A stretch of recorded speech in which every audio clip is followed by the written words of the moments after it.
nosso sermão de hoje é a prescrição divina para a adoração. A prescrição divina para a adoração. Uma das características mais complexas que a gente tem na música é chamada de harmonia. Os musicistas aqui talvez entendam um pouco melhor, mas eu vou tentar ser bem didático para vocês. A harmonia, por definição, significa a emissão de dois ou mais sons simultaneamente, ao mesmo tempo. E dentro do estudo da harmonia, nós encontramos uma série de intervalos que causam diversos efeitos e sensações, né? Dentro do estudo da harmonia, a gente consegue entender que existem intervalos maiores, intervalos menores, intervalos diminutos, intervalos aumentados, intervalos de segunda, terça, sétima ou quinta. Existe uma variedade imensa de possibilidades. E eu estou falando para você aqui ainda de duas notas sendo tocadas simultaneamente. Então, se a gente colocar uma nota a mais, ou colocar três notas juntas, você vai chegar à conclusão que matematicamente as nossas possibilidades vão expandindo, né? É uma progressão geométrica de quantas possibilidades nós temos. Porém, apesar dessa grande quantidade de opções e variedades, existe uma classificação mais simples das harmonias desses intervalos, ou acordes. Ou eles são dissonantes, ou eles são consonantes. Vou fazer uma pergunta: quem já ouviu esses termos? Levanta a mão. Poucas pessoas, então vai ser uma aula de música para introduzir o nosso sermão. Ou eles são dissonantes, ou eles são consonantes. Como a maioria não conhece o termo, vou explicar, né? O dicionário, a definição musical de consonância é a organização de intervalos cujas notas se completam e têm um caráter estável, conclusivo e de repouso, enquanto os intervalos dissonantes são aqueles intervalos incompletos, que têm características de transição, instabilidade, de movimento e tensão. Muito bonita a teoria. Deixa eu mostrar para vocês como que soa isso. Será que vocês me escutam se eu falar assim? Sim? Vamos ver. Tem que ligar. Importante. Enquanto ele está pensando aqui, eu vou apresentar para vocês primeiro intervalos consonantes, aqueles que trazem a ideia de repouso, intervalos completos, tá bom? Ok, vocês ouvem bem aí atrás? Tá bom? Então vamos lá. O intervalo consonante. Um acorde consonante. Dá essa ideia de estabilidade, de repouso.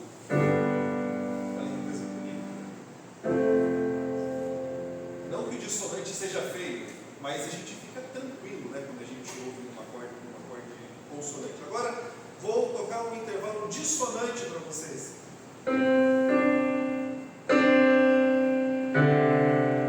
Vocês percebem uma estranheza assim?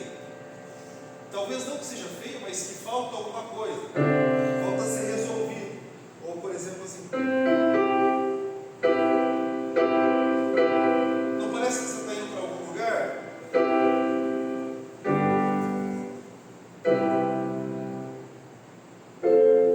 Só que eu não fui para o lugar certo, né? Vamos lá.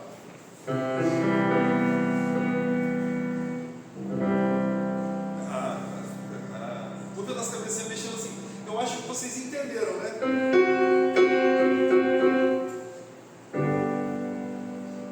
Bom, apesar da maioria não conhecer a expressão, acho que vocês entenderam o exemplo que eu quero dar.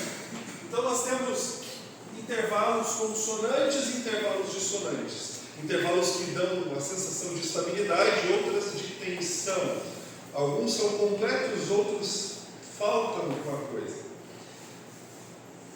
O dicionário define consonância com o efeito de soar concomitantemente no sentido figurado. Só que o dicionário não explica bem o que significa consonância, porque soar simultaneamente é a definição de harmonia, né? A gente tem sons dissonantes e consonantes. Mas no sentido figurado, essas definições dão a ideia de conformidade, concordância, estar de acordo. Enquanto a definição dada para dissonância é a reunião de sons que causam impressão desagradável aos ouvidos. Causou uma estranheza para vocês os acordes dissonantes? Eu vi as cabeças se mexendo e o sorrisinho quando o negócio resolveu. E é bem essa expressão que musicalmente a gente usa. Resolveu o acorde, a resolução do acorde. Está completo, está estável. Então eu gosto de pensar, agora usando essa ilustração, trazendo para o nosso contexto, eu gosto de pensar que nós precisamos de uma adoração consonante. Consonante a quê? Consonante à palavra de Deus. Uma adoração que nos traz estabilidade, uma adoração completa, baseada na palavra de Deus. Uma adoração, queridos, em conformidade com as Escrituras, completamente fundamentada na Bíblia. Vocês concordam comigo? Então, se a gente concorda, a gente pode continuar, porque senão a gente vai ter que parar por aqui. Porque a Bíblia não é a nossa única regra de fé e prática, não é isso que nós batistas defendemos, os nossos distintivos. E hoje a gente vai ver que de fato a Bíblia tem todas as respostas que a gente precisa.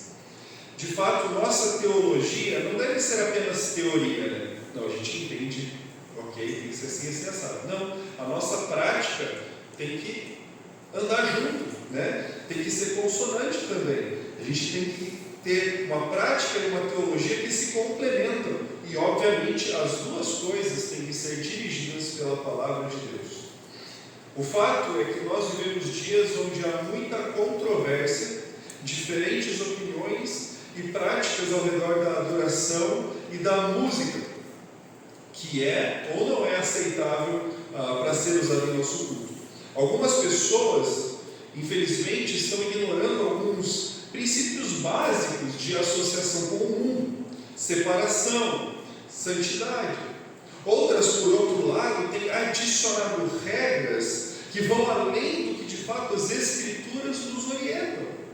Ambas essas práticas, os dois extremos, são perigosas, porque se você norteia a sua adoração baseada na sua experiência ou na experiência da congregação, essa adoração se torna antropocêntrica, ou seja, centrada no homem.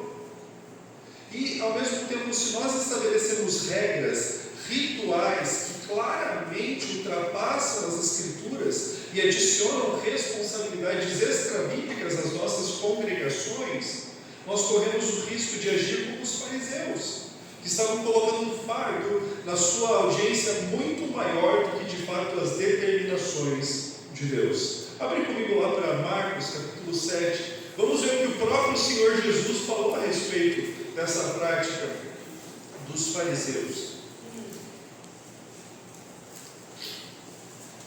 Marcos capítulo 7 diz assim: e ele respondendo disse-lhes: bem profetizou Isaías acerca de vós, hipócritas, como está escrito: este povo honra-me com os lábios, mas o seu coração está longe de mim. Em vão, porém, me honram, ensinando doutrinas que são mandamentos de homens. Olha só como Jesus é duro em relação aos fariseus. Interessante que, de modo geral, se nós pensarmos, os fariseus eles não deixavam de cumprir a lei de Deus, a lei que era ordenada. Porém, eles iam além dessa lei que Deus exigia. E por causa disso, Jesus condena eles de negligenciar o mandamento de Deus e ter uma adoração vã. Então a gente precisa ter equilíbrio, nós precisamos ter entendimento, nós precisamos ter discernimento da palavra, para que a gente de fato faça o que Ele quer, o que Ele quer que a gente faça.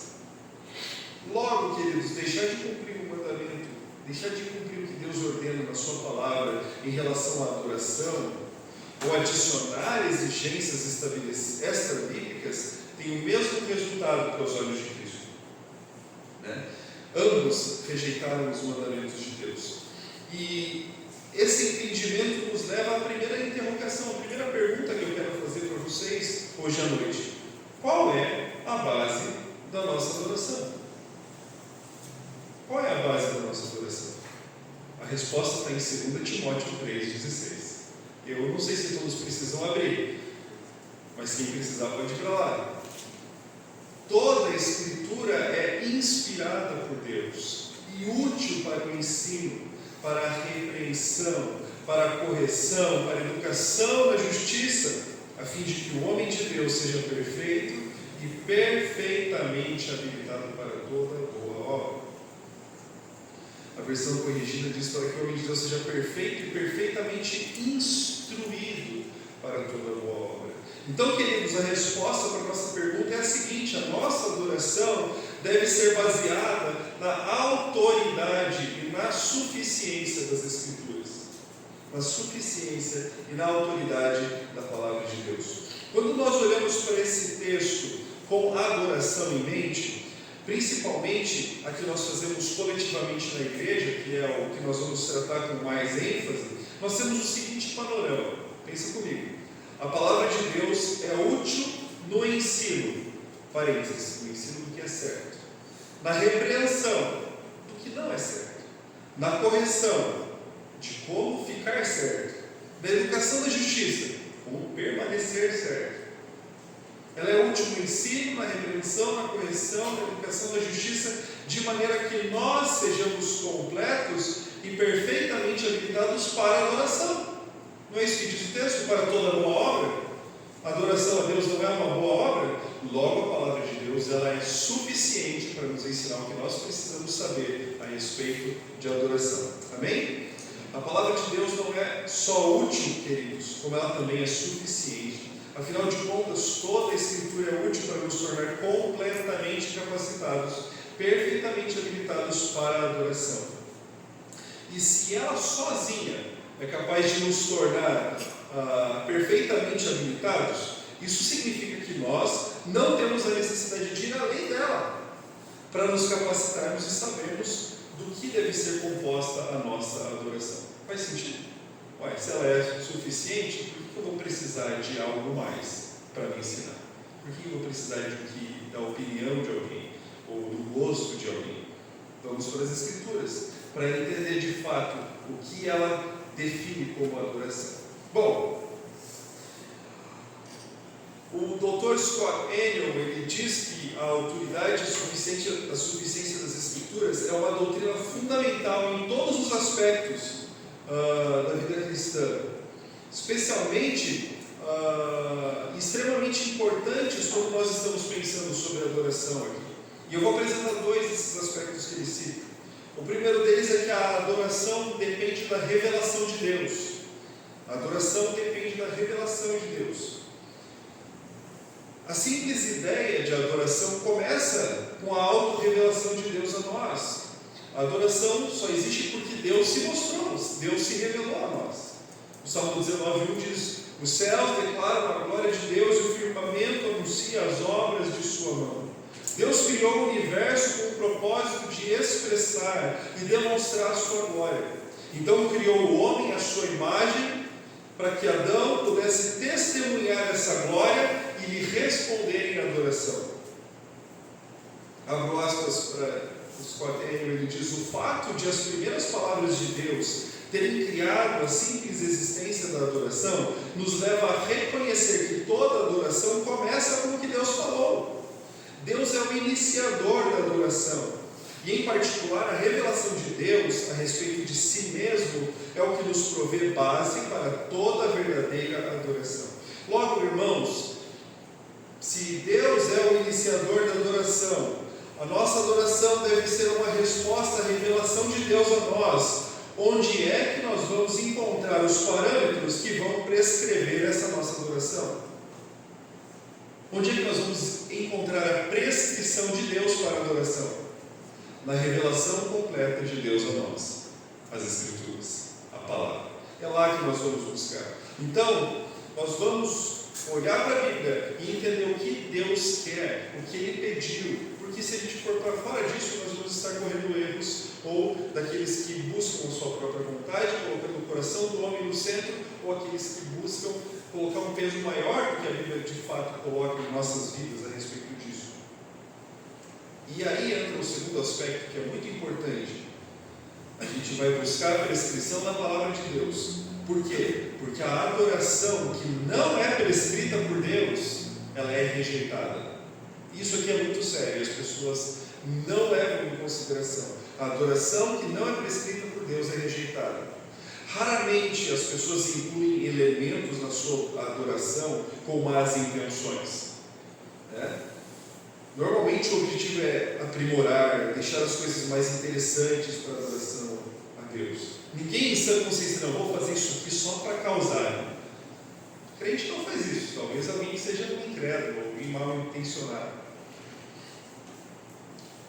Mas, e eu não estou questionando aqui de fato o coração, a intenção dessas pessoas, mas o que a gente vê que Deus faz é que Ele sempre rejeita a adoração que contém elementos fora das Escrituras, ou extra-bíblicos, ou além do que Ele mandou, independente da motivação. O exemplo claro disso está lá em Levítico 10, de 1 a 3, se você quiser abrir para acompanhar comigo. Nós temos o relato de Nadab e Abiú. Nadab e Abiú, filhos de Arão, sacerdotes ao Senhor, responsáveis por conduzir e dirigir a adoração a Deus do povo.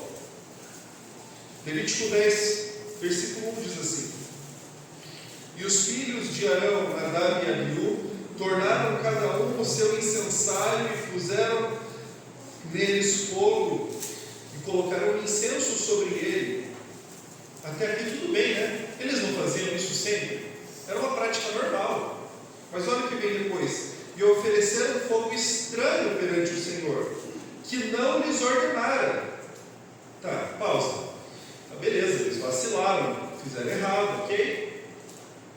Mas não é nada demais, né, Senhor? O Senhor estava... queria um fogo mais, uma cor diferente, uma coisa especial. Não sei qual era a intenção deles. Mas olha como continua o texto. E ofereceram fogo instante perante o Senhor, que não lhes ordenaram. Então saiu fogo de diante do Senhor e os consumiu. E morreram perante o Senhor. E disse Moisés a Arão: Isto é o que o Senhor falou, dizendo: Serei santificado naqueles que se chegarem a mim, e serei glorificado diante de todo o povo. Porém, Arão calou-se. Queridos, por que Nadab e Abiú foram mortos? Eles não estavam fazendo nada de mal ou profano em si, mas o simples fato de eles terem utilizado elementos que não foram ordenados por Deus na sua adoração resultou na sua morte. No Novo Testamento, Jesus tem vários embates em relação a esse tema com os fariseus, né? E mais tarde com os judaizantes também, que estavam no meio da igreja, quando esses exigiam que os novos convertidos cumprissem a lei de Moisés, principalmente em relação à circuncisão. Lógico, nós estamos falando aqui de música ainda, mas isso aqui é adoração ao Senhor, e a música é um elemento importante. O texto de Atos 15 diz assim: Então alguns que tinham descido da Judéia ensinaram assim os irmãos: Se não vos circuncidardes conforme o uso de Moisés, não podeis salvar-vos. Olha que sério. Eles estavam falando que aquelas pessoas, se não cumprissem o ritual judaico, não podiam ser salvos. E o que Jesus ensinou? Quem crê em mim, ainda que morra, viverá. Não é isso? Jesus é o caminho, a verdade, não o ritual judaico. O justo viverá pela... Basta crer em Jesus para ser salvo. E olha a resposta que lhes foi dada depois, no verso 10, no mesmo capítulo. Agora, pois, por que tentais a Deus, pondo sobre a serviço dos discípulos um jugo que nem nossos pais, nem nós podemos suportar? Ou seja, por que vocês estão exigindo da congregação, do povo, um peso que eles não têm como suportar, nem os nossos pais que viveram debaixo desse jugo? Então, queridos, essa adoração que não é prescrita pela palavra de Deus, ela é rejeitada. Abro um parênteses aqui, eu pergunto para vocês: você já pensou se nós fôssemos julgados pelo Senhor com a mesma severidade que os profetas, que os sacerdotes lá do Antigo Testamento? Eu digo para você que eu não ia estar aqui pregando para vocês hoje. Não ia. Mas nós precisamos levar Deus a sério, especialmente quando falamos a respeito dessa resposta em adoração a Ele.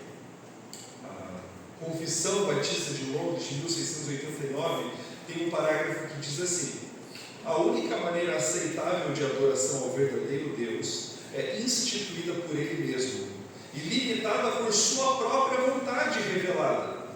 Aonde que a vontade de Deus foi revelada? Na palavra. Para que ele não seja adorado segundo a imaginação, nem dispositivos dos homens, nem segundo as sugestões de Satanás, sobre quaisquer representações visíveis ou qualquer outra maneira que não está prescrita nas sagradas Escrituras. Então, queridos, a gente entende que a palavra de Deus é a base para a nossa adoração. E a partir disso, a nossa adoração depende da revelação de Deus para nós, que é a palavra. E a adoração que a gente faz, que não está prescrita aqui, ela é rejeitada por Deus. Bom, então se nós sabemos que a palavra é a nossa autoridade, eu pergunto para você, qual é a extensão dessa autoridade? Até onde ela vai? Obviamente que quando a gente fala sobre adoração coletiva, nós estamos falando sobre tudo que envolve o nosso culto, não só música. E mais tarde, eu vou focar nos aspectos musicais que eu sei que vocês mais querem ouvir. Mas se a gente não fizer pavimentar essa nossa base, a gente não vai ter argumento para defender o que a gente defende. Então, em primeiro lugar, qual é a extensão das nossas escrituras? Qual é a extensão da autoridade das escrituras sobre a nossa adoração? A escritura é a autoridade sobre os elementos da nossa adoração, ou seja, o que nós usamos em adoração. Os elementos do nosso culto, eles devem ser regulados por Deus. Ou seja, isso significa que nós fazemos o que está escrito nas escrituras que nós devemos fazer. E vem na contramão de um pensamento de alguns, inclusive teólogos, que defendem se não é proibido, é permitido. Sabe como é? Então nós temos aqui um princípio regulador, que a Bíblia regula o que nós fazemos. Não é que se Deus disse que a gente não, se Deus não disse que a gente não pode, a gente pode fazer, porque se a gente for nesse caminho, vai ter uma série de problemas aí, uma série de pecados e dificuldades que a gente vai encontrar. Mas vamos lá. Então, o primeiro elemento que a gente encontra na palavra de Deus de adoração, a leitura da palavra. Ler a Bíblia é um ato de adoração. E eu vou juntar aqui também a pregação da palavra, que não deixa de ser a leitura e a exposição. 1 Timóteo 4,13 diz assim, 12,13: ninguém despreze a tua mocidade, mas ser o exemplo dos fiéis aonde? Na palavra, no trato, no amor, no espírito, na fé e na pureza. Persiste em ler, exortar e ensinar até que eu vá. Isso aqui foi escrito para Timóteo, um jovem pastor na cidade de Éfeso. Então, o primeiro elemento que nós encontramos aqui nas Escrituras que deve estar presente na nossa adoração é a leitura e pregação da palavra de Deus. O segundo está lá em Atos 2,42, a oração. E perseveraram na oração, e perseveraram na doutrina dos apóstolos, na comunhão, no partir do pão e nas orações. Olha só que coisa boa.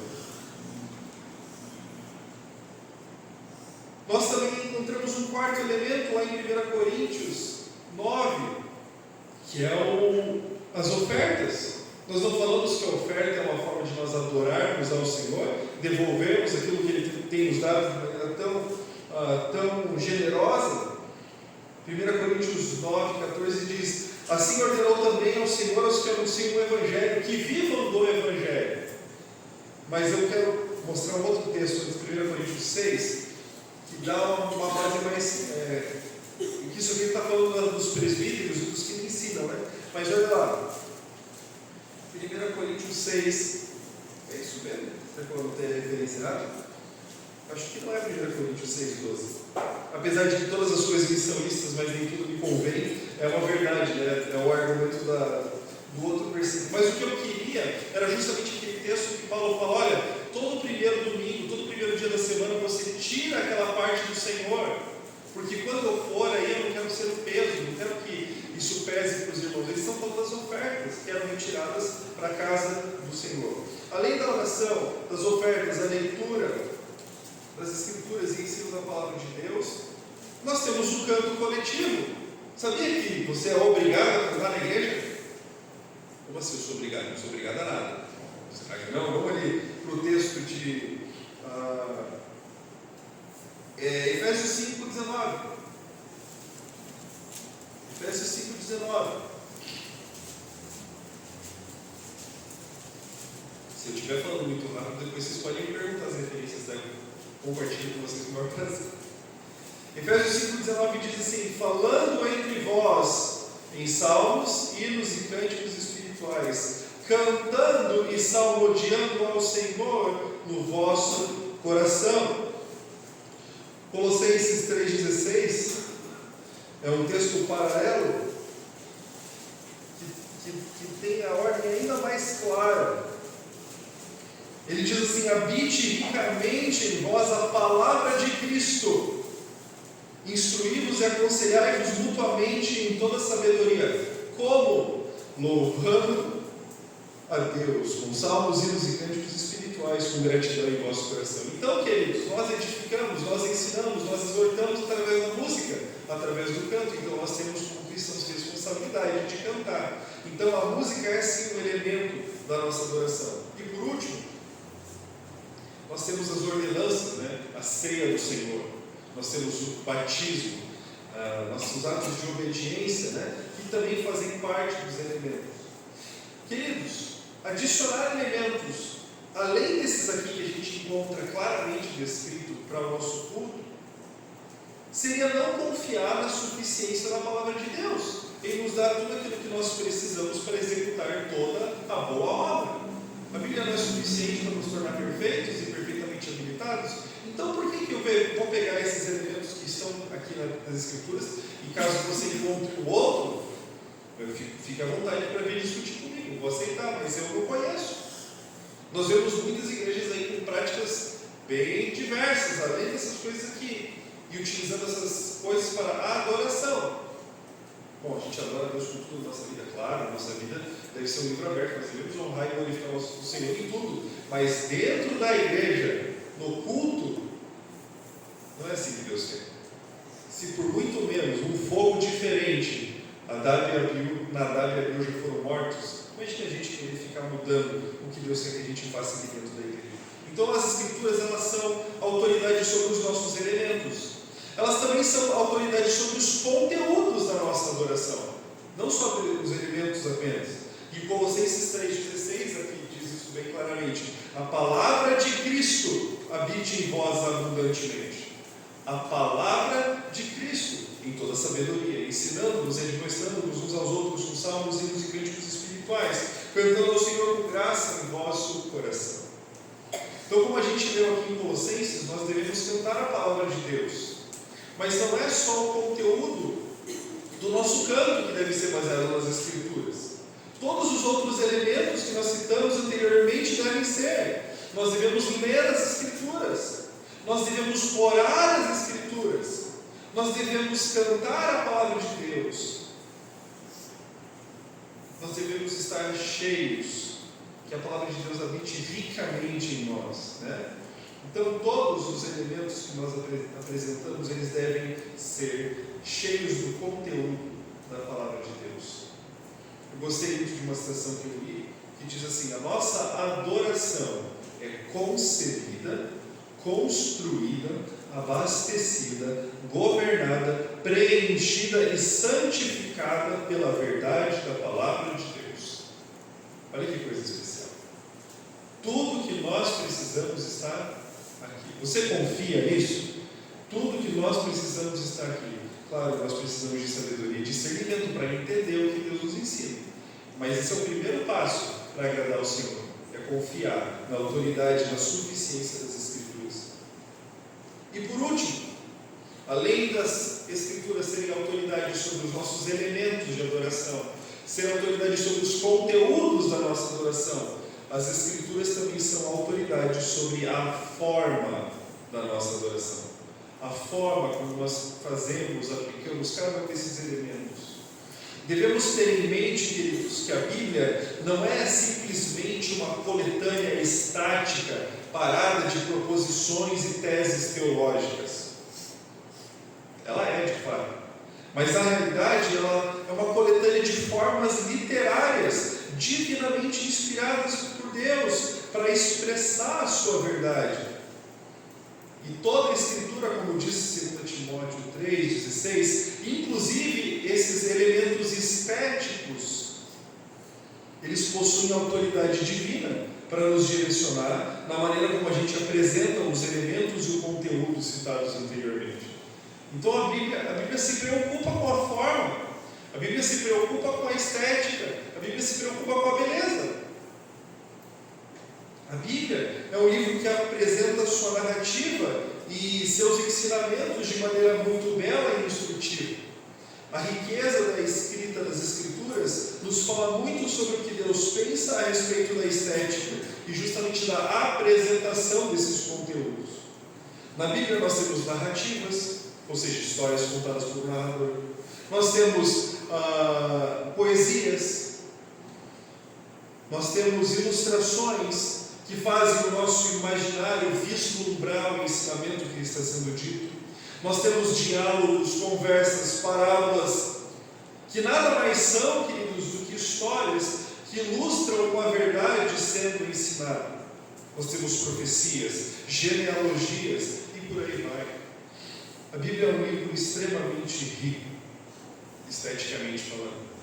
Logo, a forma, um trocadilho aqui, ou a forma na qual a nossa adoração é apresentada também é importante e deve ser submissa ao que as Escrituras nos ensinam. Nós precisamos ter muito cuidado para escolher justamente as formas artísticas do nosso contexto cultural moderno. Sabe? Não é porque todo mundo está fazendo que necessariamente é bom. E não é porque ninguém faz que necessariamente é ruim. Não estou falando que a gente tem que ser os estranhão, que faz o que ninguém faz. Não é isso. Mas a gente tem que ter discernimento. Nós temos que ter sabedoria e usar o nosso conhecimento da palavra para decidir. Né? Naturalmente, né, nós utilizamos elementos da nossa cultura na forma como nós apresentamos nossa adoração. Né? Ou vocês acham que existia piano lá na época da igreja primitiva? O pessoal ficou na dúvida se tinha piano ou não. Né? Com certeza piano digital não tinha. Era a hora que vocês podiam dar uma risadinha. Queridos, então obviamente a gente usa os elementos da nossa cultura na qual estamos imersos, mas nós precisamos nos certificar, nós precisamos ter cuidado de que as maneiras como nós usamos essas formas artísticas ou estilos de música, nós precisamos ter cuidado se elas comunicam a verdade de acordo com a maneira que a Bíblia em si esteticamente comunica a verdade. Ou seja, é coerente com as Escrituras essa forma cultural que nós vemos? É apropriado? Se sim, ok. Se não, melhor não usar. Então nós chegamos à conclusão que nós utilizamos a cultura em nossa adoração, sim. Mas o que determina o quanto da nossa cultura nós utilizamos é a palavra, e não o contrário. Nós não colocamos a palavra dentro da forma da cultura. Nós colocamos a cultura dentro dos moldes da palavra de Deus. E deixando aí um pouco de curiosidade para vocês, a gente vai falar justamente sobre isso amanhã. Sobre como nós podemos ter uma adoração obediente, ou a importância da obediência na nossa adoração. A importância de nós basearmos a forma como nós adoramos ao Senhor nas Escrituras. E eu espero que você possa continuar animado, apesar do curitibano falar diferente de vocês aqui, para que a gente possa se reunir amanhã e sábado para continuar estudando esse assunto que é tão importante e essencial para a nossa igreja. Amém? Vamos orar. Graças te damos, Senhor Deus, porque o Senhor é bom, porque o Senhor nos revelou a sua palavra, que é a revelação completa do que o Senhor quer que nós saibamos. Nós temos absolutamente tudo que nós precisamos aqui. E eu peço a Deus que o Senhor nos ajude, primeiramente, a confiar no Senhor, segundo, que o Senhor nos ajude a entender e discernir o que nós precisamos fazer, o que nós precisamos deixar de fazer, o que nós precisamos melhorar e o que nós precisamos, Senhor, de fato, abandonar em nossa vida. Eu peço a Deus que o Senhor abençoe ricamente a Igreja Batista Maranata, que tem decidido, escolhido e investido nessa área que é tão essencial do nosso culto, que é a adoração ao Senhor. nos ajuda a agradar o Senhor, nos ajuda a adorar o Senhor da maneira que o Senhor quer, porque nós confiamos que nós temos tudo que nós precisamos. Peço que o Senhor dê uma boa noite de descanso para os amados irmãos e que amanhã a gente possa se reunir mais uma vez para aprender como nós podemos obedecer ao Senhor na adoração.